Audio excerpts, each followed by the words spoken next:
Hello दोस्तों, स्वागत है आपका यूट्यूब चैनल एग्री क्रांति में। आज की वीडियो हम लोग आंवले की खेती में के बारे में पढ़ेंगे। पिछले हम लोग बेल की खेती के बारे में पढ़े थे। जो नहीं देखे हैं तो आई बटन पर क्लिक करके देख सकते हैं, और जो कंपटीशन एग्ज़ाम के लिए इम्पॉर्टेंट है। तो सबसे हम लोग ये है कि आंवला जो होता है उसका जो वानस्पतिक या बॉटनिकल नेम क्या होता है। तो इसका जो वानस्पतिक या बॉटनिकल नेम होता है वो है इम्बिलिका ऑफिसिनेलिस, या इसको फाइलेंथस इम्बिलिका भी कहा जाता है। फैमिली की बात करेंगे तो यूफोरबिएसी होता है। उत्पत्ति भारत का उत्पत्ति जो है भारत है। गुणसूत्र क्रोमोसोम नंबर तो ये 28 है। और जो फल का प्रकार है तो फल का इसका प्रकार है वो कैप्सूल। खाने वाला भाग के जो कौन से भाग को खाया जाता है आंवले का, तो वो है पेरिकार्प। पेरिकार्प को खाया जाता है। इसके अन्य नाम की बात करेंगे तो इसको इंडियन गूजबेरी, अमृत फल या 21वीं सदी के फल भी कहा जाता है। नेक्स्ट जो है वो है आंवले के फलों में जो डोरमेंसी या सुसुप्ता अवस्था होता है वो ऑक्सीन के कारण होता है।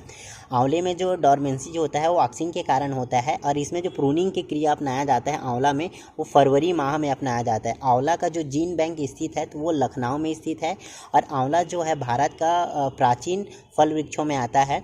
और इसमें सर्वाधिक मात्रा में विटामिन सी पाया जाता है। ये कई कंपटीशन एग्जामों में पूछा गया है कि आंवला में कौन सा विटामिन पाया जाता है। इसमें विटामिन सी पाया जाता है, वो भी प्रचुर मात्रा में।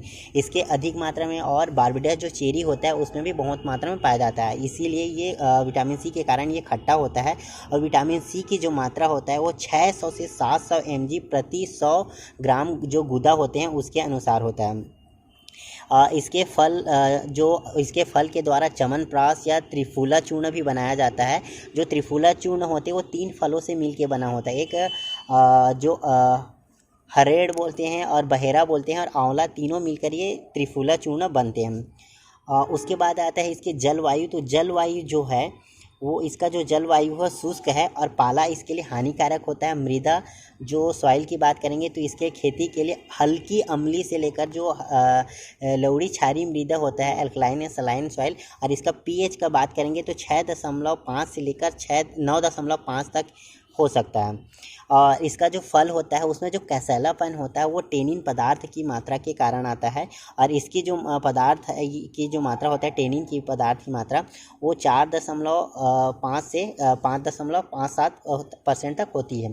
प्रोपेगेशन मेथड्स की बात करेंगे इसका प्रवर्धन तो पैच कलिकायन या पैच बडिंग या इनार्चिंग के द्वारा होता है। ये RURHO एग्ज़ाम में पूछा गया था कि जो आंवला में होता है वो कौन सा प्रोपेगेशन मेथड्स या प्रवर्धन का उपयोग करते हैं, तो वो पैच बडिंग है।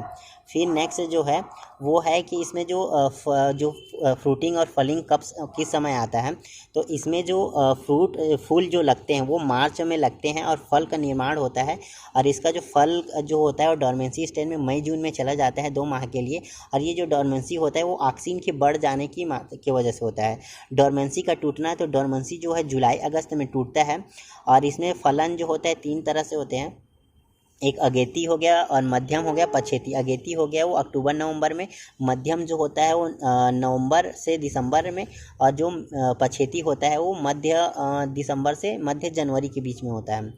और इसका जो उन्नत वैरायटी की बात करें तो अगेती जो किस्म है वो मध्य अक्टूबर से मध्य नवंबर में इसका फल मिल जाता है।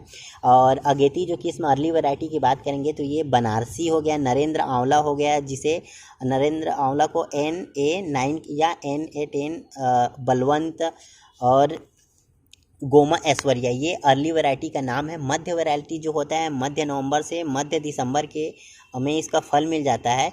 और इसमें जो वैरायटी है वो है फ्रांसीस, जिसको हाथी जूल कहा जाता है। कंचन हो गया, कृष्णा हो गया, अमृत हो गया, नीलम, आनंद 1, आनंद 2, आनंद 3। नीलम जो है एक आम का वैरायटी भी है।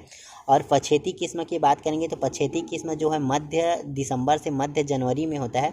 इसका प्रमुख किस्म है चकैया और भवानी सागर और लक्ष्मी 52 आदि इसका प्रमुख वैरायटी पछेती।